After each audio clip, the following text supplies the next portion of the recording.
Hello नमस्कार, good morning. कैसे हैं आप सभी? आशा और विश्वास है स्वस्थ और सुरक्षित होंगे। चलिए पुनः मैं जिनेश्वर कुमार इस छोटे से परिवार में आपको स्वागत करते हैं और चलते हैं अपने अगले सेशन की ओर, जिस सेशन में कंटिन्यू हम लोग क्वेश्चन का डिस्कशन कर रहे हैं जो प्रीवियस ईयर क्वेश्चन है। ठीक है, तो आज जो क्वेश्चन चला है कुछ फिजिक्स से क्वेश्चन हम लेकर आए हुए हैं। ठीक, क्योंकि बहुत लोगों का ये कहना था कि फिजिक्स से क्वेश्चन नहीं आ रहा है, तो आज का जो सेशन है पूर्ण रूप से फिजिक्स का ही क्वेश्चन है और इसको हम लोग देखेंगे और डिस्कशन करेंगे। पिछले वीडियो जो आप लोगों ने देखा, जिस तरह से आप लोगों ने प्रेम दिया, उसके अनुसार से हम लोगों के अंदर एक नए उत्साह जग चुका है। उत्साह तो था ही आपको कुछ न कुछ देने का, लेकिन एक एक्स्ट्रा एनर्जी आप लोगों से हम लोग को मिला हुआ है। जिस तरह से आप लोग कमेंट कर रहे हैं, जिस तरह से आप लोगों ने हम लोगों से बातें किया, तो इसके आधार पे हम सभी शिक्षकों के अंदर जो भी हमारे टीम है, जो भी हमारे संस्था, इस संस्था से जो भी टीम जुड़े हुए हैं, सिर्फ शिक्षक ही नहीं, जो टेक्निकल टीम लोग भी हैं, वह भी लोग के अंदर एक नया जुनून आ गया है कि नहीं सर, अब तो कुछ करना ही है। ठीक है, तो चलिए धीरे धीरे आपको सब चीज़ से हम रूबरू कराएंगे आपको। ठीक है, हर चीज़ का एक निश्चित समय होता है। जब तक समय नहीं होगा तब तक उस वस्तु से, उस आदमी से, जो भी है, उससे हम लोग नहीं मिल सकते हैं। आप कितना हो पढ़ लीजिए, कितना हो कुछ कर लीजिए, जब तक सही दिशा में मेहनत नहीं करेंगे, जब तक सही रूप से पसीना नहीं बहाएंगे और जब तक आप पूर्ण रूप से प्रिपेयर नहीं हो पाएंगे, तब तक आपका रिजल्ट नहीं होना है। तो रिजल्ट लेने के लिए मेहनत करना पड़ेगा, निरंतर मेहनत करना पड़ेगा, लगातार मेहनत करना पड़ेगा, तभी जाके सफल आदमी होता है। ठीक, तो चलिए निरंतर मेहनत की ओर हम लोग बढ़ते हैं और प्रयास करते हैं कि आप सफल हों। माता रानी से आग्रह है कि आप सभी लोग सफल हों और सभी लोगों का रिजल्ट हो। इसी शुभकामनाएं के साथ आज का सेशन प्रारंभ करते हैं। और आज के सेशन में हम लोग देखेंगे फिजिक्स के कुछ क्वेश्चन। लेकिन पुनः आपसे कह दें कि अभी तक आप इस चैनल से नहीं जुड़ पाए हैं, इस छोटे से परिवार से नहीं जुड़ पाए हैं, तो जल्द से जल्द सब्सक्राइब कीजिए और सब्सक्राइब करके इससे जुड़िए और अधिक से अधिक शेयर करके उनको भी सब्सक्राइब करने का मौका दीजिए, ताकि क्योंकि बहुत बड़ा यह अपॉर्चुनिटी आपको जील क्लासेस लेकर आने वाला है भविष्य के लिए। कुछ ही दिनों में आपके साथ अनाउंसमेंट किया जाएगा। ठीक है, क्योंकि पिछले वीडियो अगर आप देखे होंगे तो बहुत कुछ उसमें बातें उभर कर आई हुई है। ठीक, लेकिन कुछ बातें हैं जो भी पूर्ण रूप से क्लियर नहीं हो पाया, तो एक दो क्लास में क्लियर हो जाएगा और हम लोग एक नए राह की ओर चलना प्रारंभ करेंगे। तो चलिए देखिए, सुनिए थोड़ा सा। रख हौसला वो मंजर भी आएगा, रख हौसला वो मंजर भी आएगा, प्यासे के पास चलकर समंदर भी आएगा। रख हौसला वो मंजर भी आएगा, प्यासे के पास चलकर समंदर भी आएगा। होकर मायूस अपना इरादा न बदलना ए मेरे दोस्त। होकर मायूस अपना इरादा न बदलना ए मेरे दोस्त। एक दिन मंजिल भी मिलेगी, एक दिन मंजिल भी मिलेगी और मिलने का मज़ा भी आएगा, मिलने का मज़ा भी आएगा। तो मंजिल मिलने का जो एक जोश जुनून होता है, उस जोश जुनून को याद करेंगे हम लोग। उस अपने गार्जियन, अपने माता पिता को याद करेंगे और हम अपने मंजिल की ओर निकलेंगे। एकदम एक ना एक दिन आपको सफलता मिलेगा ही मिलेगा और आपके छतों पर मेला ही मेला लगेगा। तो चलिए इस सफलता की ओर हम लोग बढ़ते हैं और देखते हैं आज के सेशन, जिसमें कुछ क्वेश्चन को हम लेकर आए हुए हैं जो फिजिक्स भौतिकी से क्वेश्चन है। ठीक है, चले आगे बढ़े हम लोग। तो पहला क्वेश्चन हम लोग को मिल रहा है कि चलिए थोड़ा सा शेयर कर दीजिए अगर आप देख रहे हैं इस सेशन को तो शेयर कीजिए।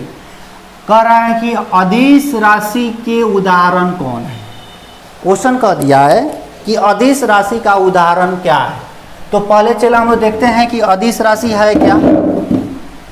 अदिश राशि, अदिश राशि, चलिए अदिश, अ का मतलब होता है नहीं और दिश का मतलब दिशा।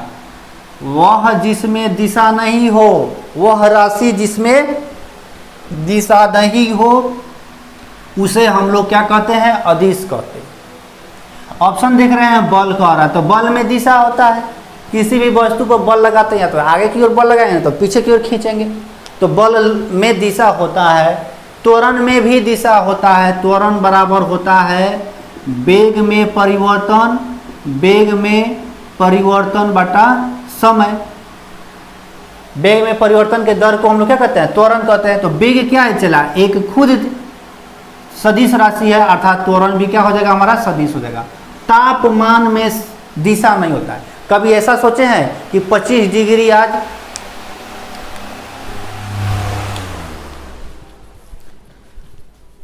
चलिए कभी ऐसा सोचे हैं आप कि 25 डिग्री जो टेम्परेचर बढ़ गया है या 45 डिग्री बढ़ गया, पूर्व की ओर है, पश्चिम की ओर टेम्परेचर अधिक है, ऐसा नहीं होता है। मतलब तापमान में क्या है, दिशा नहीं होता है। तो हमारा अदिश क्या हो गया, तापमान। समवेग में भी दिशा होता है। अब थोड़ा सा ओवरऑल हम लोग यहाँ पे देखते हैं कि बल का जो मात्रक होता है चला न्यूटन होता है। क्या होता है, न्यूटन होता है, जिसे केजी मीटर क्या कहते हैं, जिसे हम लोग क्या कहते हैं, बल के लिए हम लोग क्या कहते हैं, केजी मीटर स्क्वायर भी कहा जाता है। क्या कहते हैं जी, इसे हम लोग केजी मीटर प्रति स्क्वायर कहते हैं। अर्थात अगर इसका बीमा देखा जाए, चला बीमा देखें तो केजी के लिए m लिखते हैं, m के लिए l लिखते हैं, सेकेंड के लिए s लिखते हैं। ठीक है, उसी तरह अगर त्वरण की बात करें तो LT-2 होता है। इसका SI मात्रक क्या होता है, SI मात्रक होता है मीटर प्रति सेकेंड स्क्वायर। लेकिन अगर इसका बीमा की बारे में बात करें तो क्या हो गया, LT-2 हो जाता है। क्या होता है, LT-2। और समवेग के बारे में बात करें तो समवेग का फॉर्मूला होता है समवेग m होता है। तो m क्या है, मास है, तो kg हो गया। अब v का मान हम जानते हैं क्या है जी, वेग के लिए हम लोग क्या करते हैं, LT-2 मतलब मीटर प्रति सेकेंड, तो केजी मीटर प्रति सेकेंड स्क्वायर हो गया। ठीक है, क्या मिल गया हमको, केजी मीटर प्रति सेकेंड स्क्वायर। अगर इसका बीमा देखें तो बीमा भी हम बतला दे रहे हैं आपको, क्या होगा जी, केजी के लिए m लिखते हैं, LT-2 होता है इसका बीमा। ठीक है, आगे बढ़ें। लेकिन तापमान जो होता है चला, तापमान में किसी भी प्रकार कोई दिशा नहीं होता है। हमारा क्या आंसर मिल गया, तापमान। दूसरा क्वेश्चन है कि सदिश राशि क्या है, जस्ट इसके उल्टा। सदिश, सदिश हो दिशा जिसमें, स का मतलब हो दिशा, हो दिशा जिसमें उसे क्या कहते हैं, सदिश कहते हैं। हो दिशा जिसमें उसे सदिश कहते हैं, जिसमें दिशा होगा उसे सदिश कहते हैं। अब देखिए जो सदिश होते हैं, जैसे एग्जाम्पल से समझा जाए इसे, किसी वस्तु पर 5 न्यूटन पूरब की ओर बल लग रहा है, तो यह पूरब क्या हो गया, चला दिशा हो गया, जबकि 5 न्यूटन क्या हो गया, परिमाण हो गया। क्या हो गया, परिमाण हो गया। मतलब सदिश में परिमाण और दिशा दोनों होता है, लेकिन अदिश में सिर्फ परिमाण होता है, ना कि दिशा होता है। ठीक है, समझ में आ गया होगा। तो सदिश इसमें कौन है, लंबाई में नहीं होता है दिशा, घनत्व में नहीं, आवृत्ति में नहीं। मतलब ये जो है ये सभी क्या होते हैं, अदिश राशि होते हैं। जबकि बल आघूर्ण जो होता है यह बल आघूर्ण में दिशा होता है। अब बल आघूर्ण के बारे में देखें यहाँ पर हम लोग, तो बल आघूर्ण के बारे में देखें तो बल आघूर्ण की दूरी, तो यहाँ पे बल के लिए होता है न्यूटन और यहाँ पे मीटर लिख देते हैं, किसके लिए, दूरी के लिए। अर्थात न्यूटन के लिए केजी मीटर प्रति सेकेंड स्क्वायर गुने m, मतलब इसका यूनिट मिल जाता है kg मीटर स्क्वायर प्रति सेकेंड स्क्वायर। अगर इसका बीमा देखा जाए चला तो बीमा मिलता है kg के लिए हम लोग m का प्रयोग करते हैं और m के लिए l स्क्वायर t माइनस और 2 और बड़ी कोष्ठ में इसको क्या करते हैं। तो यह हमारा हो गया बल आघूर्ण के बारे में। तो आते हैं अगले क्वेश्चन की ओर। चलिए तो चलते हैं हम लोग अगले क्वेश्चन की ओर, जो क्वेश्चन आपसे बहुत इंपॉर्टेंट क्वेश्चन है और बहुत बार इससे क्वेश्चन पूछ चुका है आपसे। ठीक है,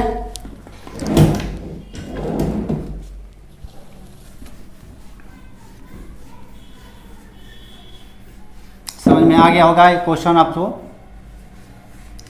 चलिए तीसरे क्वेश्चन की ओर बढ़ते हैं। चला, तीसरा क्वेश्चन कहता है कि दो सदिशों के गुणनफल से प्राप्त राशि होता है। बहुत इंपॉर्टेंट क्वेश्चन कि दो सदिश अगर आपस में गुणनफल कर रहे हैं तो उनका राशि कैसा प्राप्त होगा। आइए देखते हैं। जब सदिशों का गुणनफल हम लोग पढ़ते हैं, सदिशों का गुणनफल, सदिशों का गुणनफल, गौर से एकदम गौर फरमाइए यहाँ पे। सदिशों का गुणनफल चला दो प्रकार से। सदिशों का गुणनफल कितने प्रकार से हम लोग पढ़ते हैं, दो प्रकार से पढ़ते हैं। पहला गुणनफल जो होता है एक डॉट प्रोडक्ट होता है, एक डॉट प्रोडक्ट होता है और एक होता है क्रॉस प्रोडक्ट। एकदम यहाँ से बहुत इंपॉर्टेंट क्वेश्चन पूछा जाता है, ध्यान से देखेगा चला। अब देखिए यह डॉट प्रोडक्ट क्या है, तो इसको निरूपित करते हैं किससे, डॉट से निरूपित करते हैं और इसको किससे निरूपित करते हैं, क्रॉस से निरूपित किया जाता है। डॉट जो प्रोडक्ट होता है चला, यह डॉट प्रोडक्ट को सदिशों का अदिश गुणनफल कहते हैं। सदिशों का अदिश गुणनफल क्या कहते हैं, सदिशों का अदिश गुणनफल। जबकि क्रॉस प्रोडक्ट को कहा जाता है कि सदिशों का क्या है, यह सदिश गुणनफल है। क्या चला, सदिशों का सदिश गुणनफल।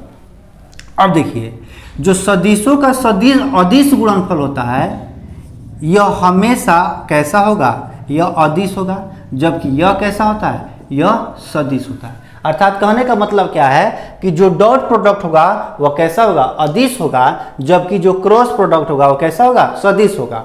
तो क्वेश्चन में हमसे पूछा है कि सदिशों का गुणनफल क्या है। आप देखिए दो सदिशों का गुणनफल क्या है, यह नहीं पूछा है कि डॉट प्रोडक्ट या क्रॉस प्रोडक्ट, दोनों के बारे में पूछ दिया है। तो सदिशों का गुणनफल क्या होता है, अदिश भी होता है और सदिश भी होता है। मतलब सदिश और अदिश मतलब क्या हो गया हमारा आंसर, सी नंबर आंसर होता है, ए और बी दोनों होगा। चलिए कोई दुख दर्द समस्या, आगे बढ़े हम लोग। कह रहे हैं कि 12 न्यूटन तथा 8 न्यूटन परिमाण के दो बल एक वस्तु पर कार्य कर रहे हैं, तो लगने वाले अधिकतम बल का मान ज्ञात करें। बहुत इंपॉर्टेंट क्वेश्चन, यह न्यूमेरिकल क्वेश्चन है। यहां से देखिए, किसी भी वस्तु पर लगे बल का परिमाण ज्ञात करने के लिए फॉर्मूला होता है चला, resultant is equal to root under A square plus B square plus 2ab cos theta. क्या होता है, A square plus B square plus 2ab cos theta. अब देखिए कहा क्या रहा है, अधिकतम मान। अधिकतम मान क्या होगा, cos थीटा का मान अगर सबसे अधिक होगा, cos थीटा का मान क्या हो, सबसे अधिक हो, तो रिजल्टेंट का मान क्या हो जाएगा, अधिक होगा। अगर cos थीटा का मान कम हो तो रिजल्टेंट क्या होगा, कम होगा। तो cos थीटा का मान जो होता है चला, cos थीटा का जो मान होता है 1 से छोटा या 1 के बराबर, लेकिन -1 से बड़ा या -1 के बराबर होता है। किसका, cos थीटा का मान। अगर अधिकतम मान रखना पड़े तो 1 रखेंगे, अगर न्यूनतम मान रखेंगे तो -1 रखते हैं। अगर cos थीटा का मान यहाँ पे 1 रखते हैं तो क्या होगा, रख देते हैं, चूंकि cos थीटा बराबर 1 रखते हैं। क्यों, क्योंकि अधिकतम मान आपसे पूछा हुआ है।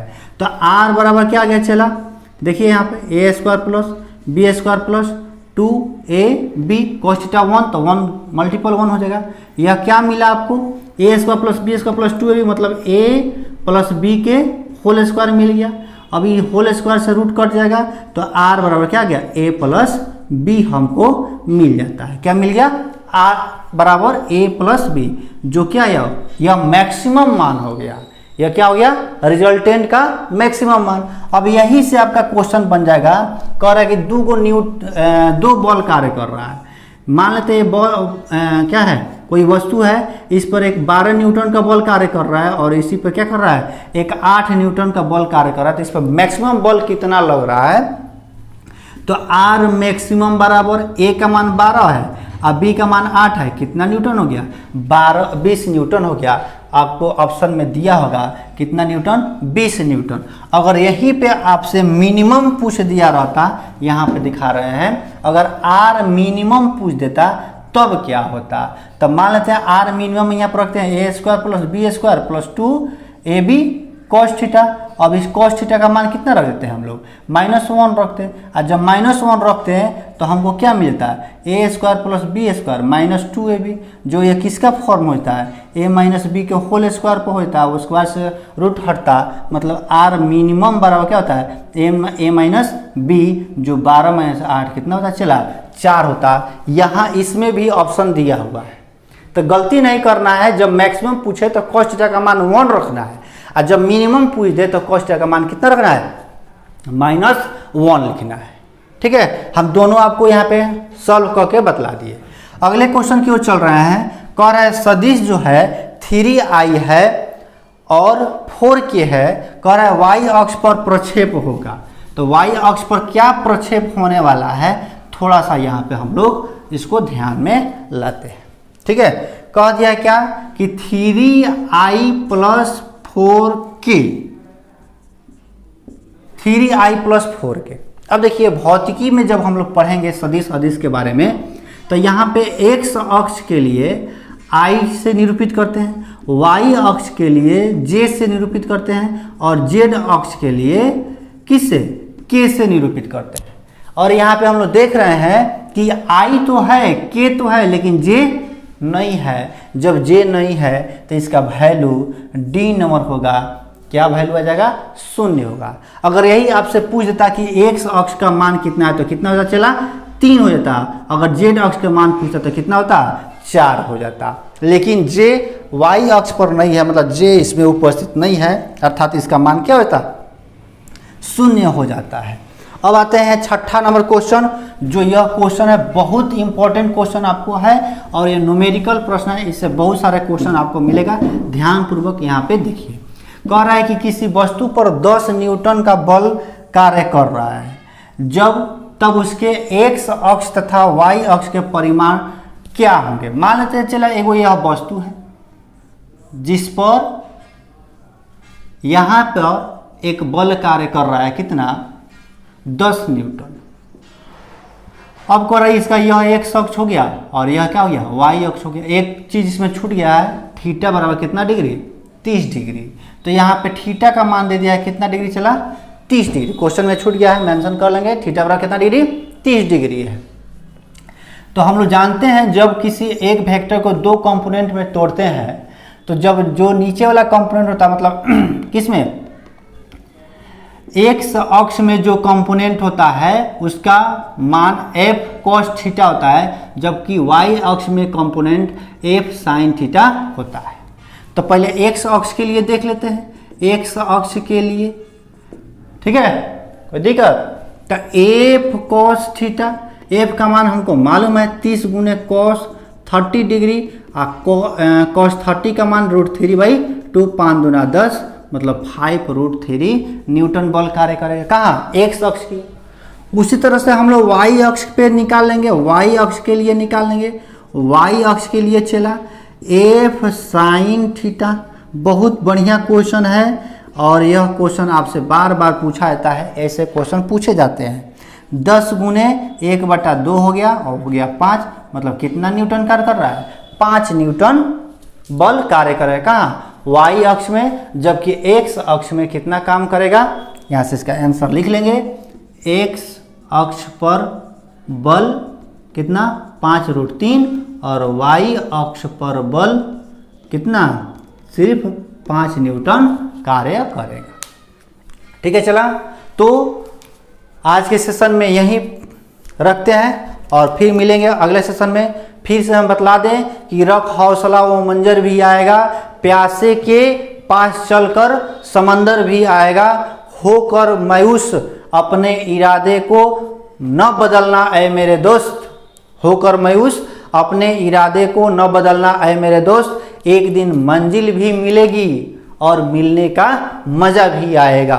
तो मज़ा लेने के लिए चला, पसीना बहाना पड़ेगा, पसीना बहाइए और सफल होइए और तब ज़िंदगी का मज़ा लीजिए। चलिए आज का सेशन यहीं पे हम लोग ख़त्म करते हैं और मिलते हैं पुनः आपसे अगले सेशन में ऐसे क्वेश्चन लेकर। तब तक के लिए बहुत बहुत आप सभी का धन्यवाद। जय हिंद।